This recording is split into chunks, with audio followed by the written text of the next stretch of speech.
Okay, Wayne Rooney has been sacked by Birmingham City. This news broke earlier today at about, I think, 9 o'clock, 10 o'clock this morning. This has been a bit of a circus at Birmingham City, really. Now, if the current ownership, which includes Tom Brady, wanted to have a long-term plan to replace John Eustace, why did they give him money to spend in the transfer window and then sack him a month and a half after the transfer window closes?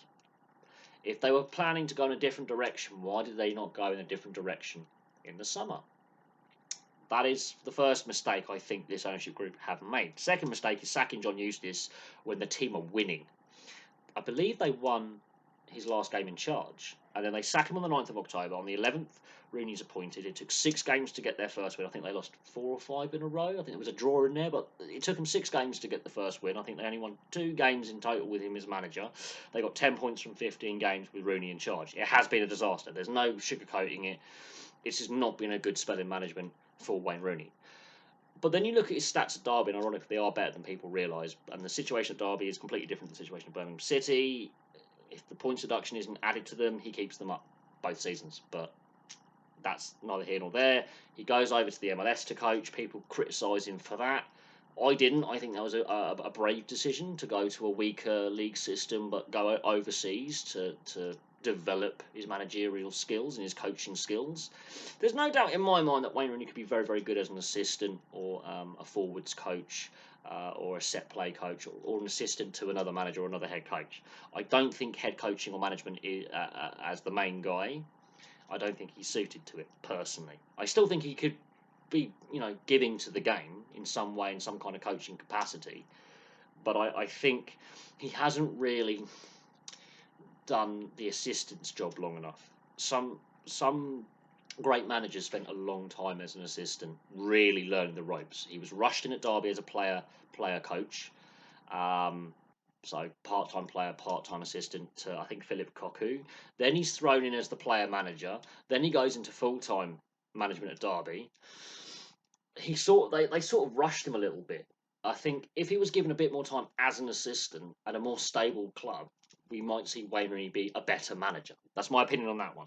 But anyway, back to the chaos at hand. They're currently 20th. They're 6 points above the relegation zone, but 10 points in 15 games is not a good return. 2 wins in there. Now, looking at this, the ownership, which includes Tom Brady, again, that American link, the American ownership have made 2 massive blunders. One, they sacked John Eustace. If they weren't having John Eustace in their plans, they should not have started the season with him as manager, which is unfortunate because they were playing really well under John Eustace. He got them to 6th, and the players are brought in. They bring in Rooney. They say, there's a plan here, we want Rooney to be our guy. And that's fine. Then why not hire him in June, July? That's their first mistake. So that's muddled thinking. Eustace has a style of playing. Rooney has a style of playing. The squad that's assembled is a Eustace-style squad, not a Rooney-style squad. First mistake. Secondly, Wayne Rooney, as I say, I think should have spent more time at a more stable club, potentially as an assistant, really learn the ropes before being given a managerial role. He should have been an assistant coach, an assistant manager for 5, 6, 7 years, really actually learn the ropes. So he's been rushed in there. Now, whether that's his agent wanting a payday, going, I can get you a managerial gig, let's get you in there. Doesn't work like that. You actually need a bit of time to learn your new trade. That's why it's called an apprenticeship. So they've now sacked him. Thing is, we're 2 days into the January transfer window. That's what's even more bizarre, is they haven't even allowed him a transfer window to try and turn things around. They've just sacked him. So the ownership have doubled down on their first mistake by sacking the next guy in less than 3 months. It's not the shortest tenure of a manager. Obviously, I'm going to say Brian Clough, 44 days. Even that's not the shortest. But the damned United, when he took over Leeds United, lasted 44 days back in the 70s. There have been shorter tenures than that. But it's not enough time to implement his style of play on a playing group that's put together that plays a different style of football. Completely changing them completely in less than... People go, but they're professionals. Yeah, but these players have a certain skill set and certain abilities that suit what John Eustace was aiming for, and they were playing well. So I don't know where Birmingham City go from here. Steve Cooper and Gary Rowlett are linked with the job. I think Steve Cooper could do a good job in turning this around, but that means the ownership can't interfere. Now, I will say this about the ownership: their off-field investment into the club infrastructure has been fantastic. So they're doing good off the field. It's with the on-field product that it's becoming a disaster, and there's a little bit too much interference in the day-to-day running of footballing operations, I think. And they're coming from it at it, I think, from a North American style ownership group. And what I mean by that is not like Wrexham with their great story and how they've actually really just let the footballing people do the footballing side of things and they're just the money men. No, no. They're treating this like a North American sporting franchise, let's say, in the MLS, in Major League Baseball, in the NBA, in the NHL, in the NFL. Tom Brady, ex-NFL player, for example. They're treating it like that franchise model where if the team is really bad, at the end of the season, you get a good draft pick. Whereas over here, if you're really bad, you get relegated. And there are financial implications for getting relegated. You will lose match day revenue because you can't charge as much for tickets. Crowd numbers will be lower. TV revenue will be a lot lower. So they have to get the right guy in. I think Steve Cooper could be the right guy to turn things around. He did a great job at Nottingham Forest in his short time there. And Nottingham Forest fans, he really bought into the community in Nottingham as well. But this ownership group are making really bad judgment calls. If they were planning a long-term plan, which I don't think they have, why did they start the season with John Eustace as manager? Why did they allow him a transfer window to continue to build his style of squad and then sack him a month and a half after that transfer window closes to then hire another guy and then not give that other guy, regardless of who it is, in this case Rooney, a transfer window to bring in some more players to evolve the squad to his style of play? And yeah, it's I don't know. Wayne Rooney, is this the end of his managerial career? I think Wayne Rooney is better served as an assistant in the medium term to really actually learn from an experienced manager. Actually be an assistant to an experienced manager who can teach him more management skills and he can pick up more. You will find some of the best managers spent a long time as assistants.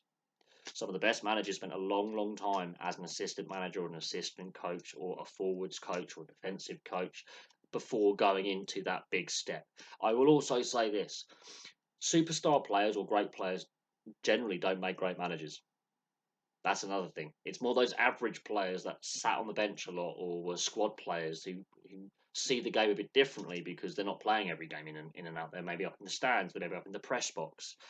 They're the ones who generally actually do pretty well in management because they're watching the game more than actually playing it, ironically. We'll see what happens with Birmingham City, as I say. I feel sorry for John Eustace. I do feel a bit of sympathy for Wayne Rooney because he wasn't really given time to implement his style on the team, but he should not have been appointed in the first place because John Eustace had the team winning. So the ownership have doubled down on their mistakes. Now they've got to get another guy in during the transfer window when they're now behind the curveball, well, rival clubs in the relegation zone or above them in the league are also going to be active in the transfer window, and they have a head start because they've got their manager in place already. They've got their scouting in place already. The manager knows what players he wants. The new guy coming in is going to come in after a key cup tie and be thrown into a team that has lost confidence, has got low morale, and their form is gone off a cliff. 2 wins in 15 games is not going to keep you in the league you're in, and the Championship is a cutthroat league. I mean, I'm a Blackburn fan. We've gone from the edge of the playoffs to mid-table. We're not doing much better than Birmingham, but our points difference is massive. We're only a few points out of the playoff places and are 3 places above Birmingham, but there's a massive gap in points then. It really is. From about 6th to about 18th, it's very close, and then it drops off the cliff. Now, Birmingham are in that kind of not good, they're sort of treading water here. They need to get the right appointment and a long-term plan, not a short-term fix. This is not a Big Sam fix. This is not get Warnock in short-term fix where just keep them up. They need a long-term plan for 3, 4, 5 seasons ahead. They need to be going, we want playoffs in 2 years. We want Premier League in 3 years. That kind of plan. From what I can gather, there is no long-term plan. They're making it up as they're going along, this ownership group, with the on-field product. Off-field, they're doing the right things. On-field, it is a shambles. So there we go. Wayne Rooney's been sacked by Birmingham City. That's my views on it. Place your thoughts in the comments section below, and I'll have some more content for you very, very soon.